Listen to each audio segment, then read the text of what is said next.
Well, thanks. This is a fantastic event, and I want to thank everybody in France for their engagement in this important cause, and particularly President Macron.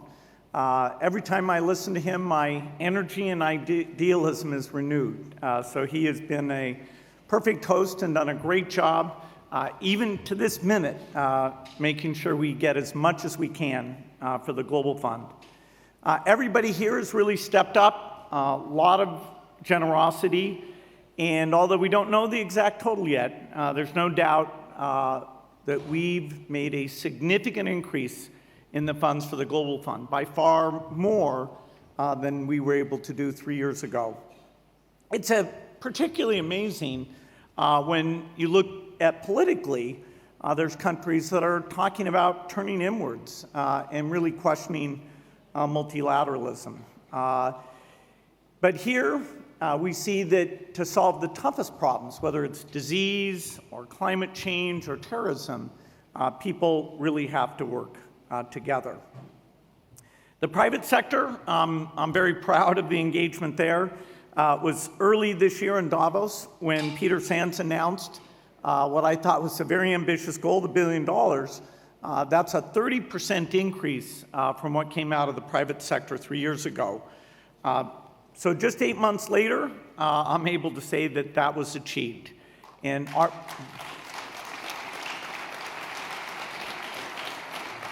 our foundation is proud to be a part of that with our $700 million commitment.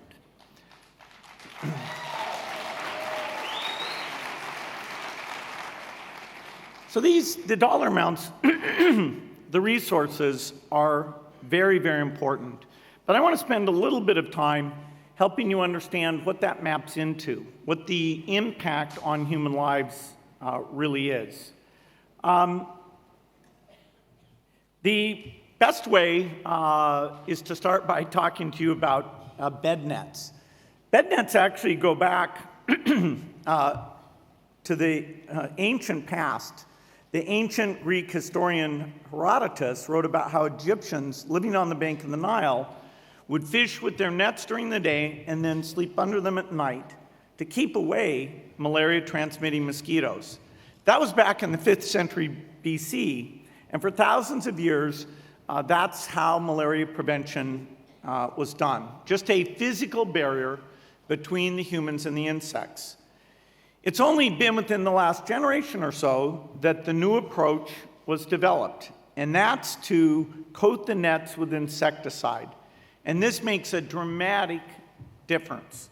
And not only was this done for thousands of nets, it was literally done for millions of nets, and they were distributed by the Global Fund free in the endemic countries. The Global Fund got started in 2002, but by 2007, just 5 years later, it had distributed over 50 million nets. And then look at what happened. As those nets get out there, the malaria deaths that had been growing globally start to decline, and decline by a substantial amount. At this point, the fund has sent out 1.3 billion bed nets, 131 million just last year. And so this is something very important to understand about the Global Fund. It moves quickly. It's very analytical.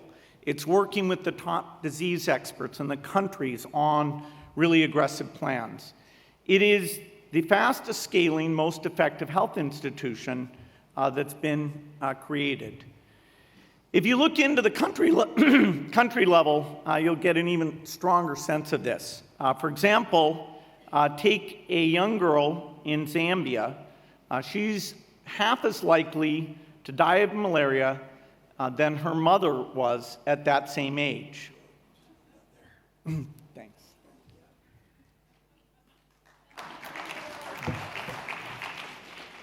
It's tricky.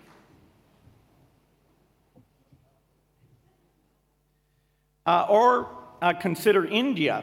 In 2000, a girl growing up in Manipur had a 1 in 1,500 chance of getting malaria. But today the odds are 1 in 30,000. And it's not just malaria. We can see the same thing with HIV. What we're showing in this graph here is different countries in Africa and Asia starting in the year 2000. The further right the dot for that country is, the higher the odds that someone in that country will die of AIDS-related causes. We can focus in specifically on South Africa for a moment.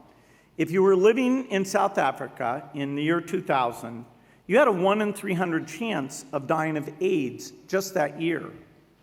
The odds increased over the next few years. By 2004, they'd increased by 50%. By 2008, they doubled.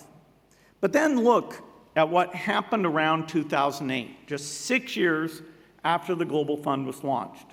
The odds started to drop and then plummet. As the Global Fund scaled up, you can literally see the tide turn in the fight against HIV. And these dots, these risks of dying, will continue to go down. That is, move further to the left, because the Global Fund is constantly getting better at what it does. It's constantly learning. Let's go back to malaria. The year the Global Fund launched, we had never sequenced a mosquito. We didn't understand the mechanisms of resistance.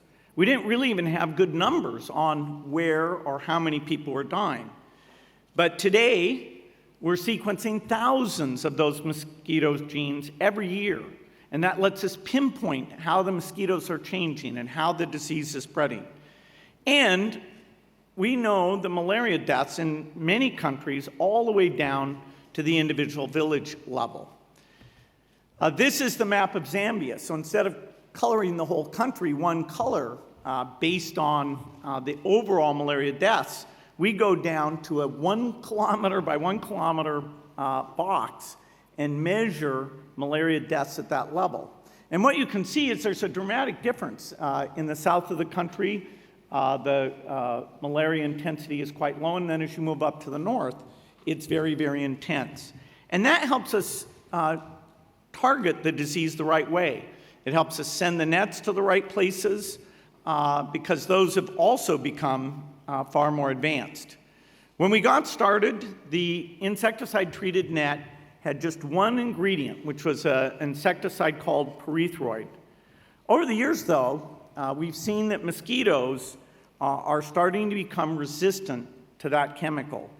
And we saw, actually, in those sequences that this resistance had evolved in several different places in Africa, which shows that we were doing a good job getting those nets out, so that only mosquitoes that had this Kelch mutation were able to survive.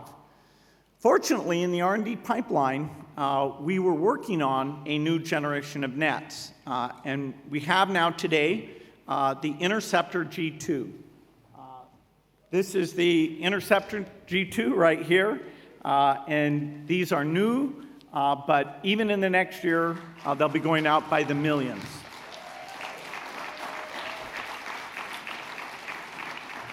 Our foundation has been working with BASF and MedAccess and the Global Fund to get 35 million manufactured over the next 3 years. And by committing to that volume, we've been able to bring the price down so it's not a substantial premium over those previous nets. A key point here that this makes is that the Global Fund is the world's connection between the research labs and the people who need the innovations. Without the Global Fund, this incentive to make these new tools would not be there because there wouldn't be a way to get them out and get them out quickly. And that dialogue between the researchers and the Global Fund about what new products will make a difference is very, very important. When there's a breakthrough in science, the fund makes sure that that breakthrough helps as many people as fast as possible. Over the past 3 years, for example, the fund changed the first-line regimen for HIV. The new regimen is far less likely to develop drug resistance. That's actually one of the biggest challenges with HIV drugs, is if you're not taking them every day very carefully, you develop resistance. And not only is that bad for you, but there's a chance that you'll transmit it on to other people. In 2017, a new drug called dolutegravir was recommended to go into that three-drug combination. And there's really good data about how hard it is for the virus to become resistant to that new drug. Now, thanks to the Global Fund, there's enough dolutegravir supply for more than 7 million people, and the fund is getting it out there very rapidly. The last time we needed to change the first-line regimen, it took 3 years, and this time we'll get it out in 18 months. And that's just one example. Over the next 3 to 5 years, the innovations flowing out of the pipeline will be even more impressive.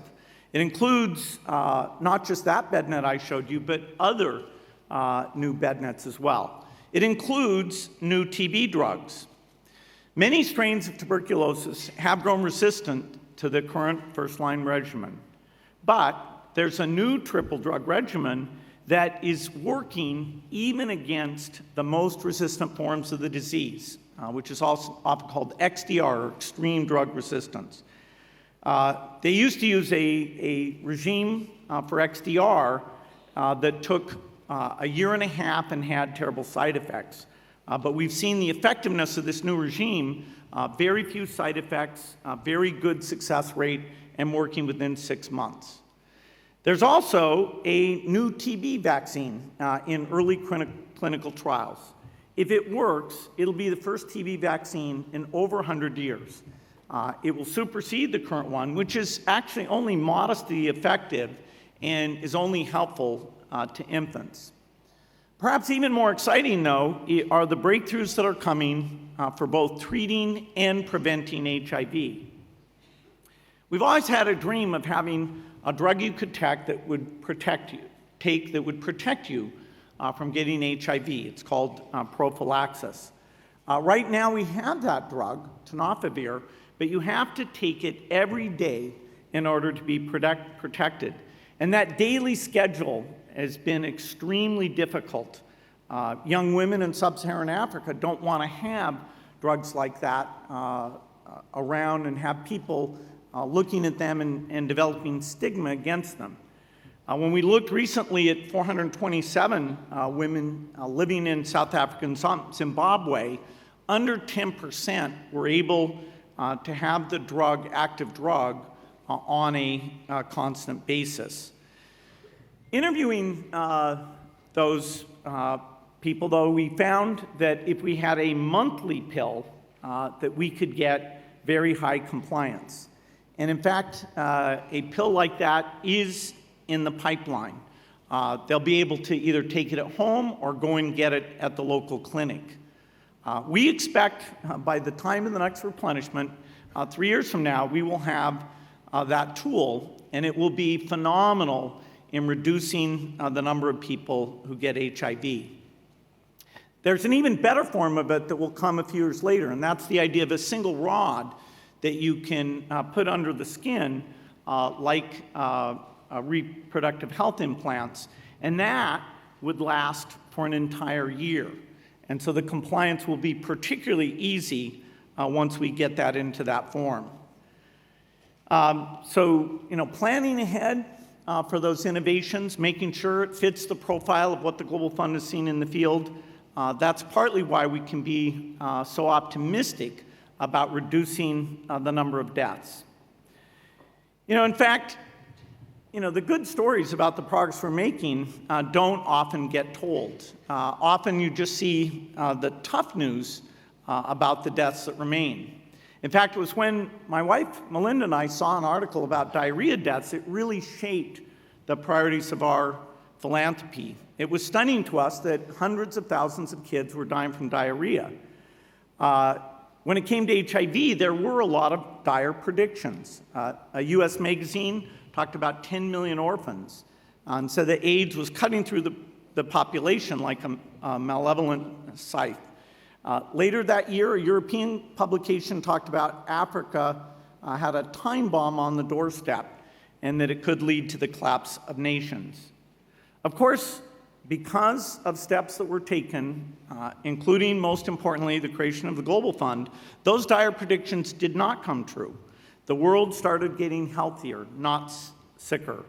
But in some ways, people's perceptions have not caught up to that reality. Before he passed away 2 years ago, my friend Hans Rolzing used to go out and ask even sophisticated people what they knew about what was going on with global health. And he found that people consistently thought that it was worse than it really is. It's understandable because the news that gets through most directly often is the setback. Good news is that a slight improvement every day is harder to build into a headline. But we do need to talk about the exemplars. We do need to talk about the progress because we are going to have to sustain this fight. This is not the last time we'll have a replenishment event. In fact, it's not the only organization that works in health that needs resources. In the same way that Global Fund marshals resources to fight AIDS, TB, and malaria, Gavi does the same thing to vaccinate children. And the Global Polio Eradication Initiative does it to eradicate polio. And both of those will, over the next 12 months, have replenishment needs. We definitely want, as we save lives, to reduce all of these diseases that mean a child in a poor country is 50 times more likely to die than a child in a rich country. So here's one further commitment that I'll make. We've been talking, a lot of the people here in the audience with me, about raising this money today. That's gone very well. Even during these 3 years, I have a commitment to keep raising money. In fact, between the work that Bono, Peter Sands, and I will do, we're committed that we'll raise at least another $200 million during the 3-year period.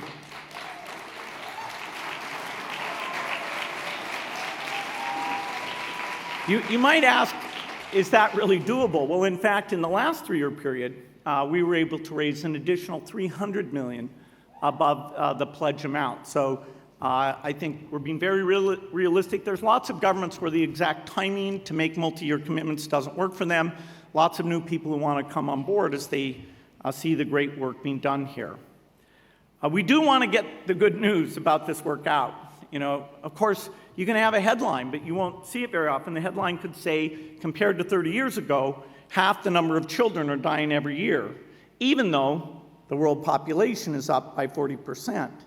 Or you could have a headline that the last time the global number of AIDS deaths, the first time the global AIDS death fell was 2 years after the founding of the Global Fund, and it's fallen significantly every year since. Or another headline could be, Global Fund saves 14,600 lives today, and you could run that literally every day, and it would be new, and it would be true. So these are remarkable stories. We all have to work to make sure the truth about this work gets out, because that's what will justify and encourage more of this incredible generosity. Thank you.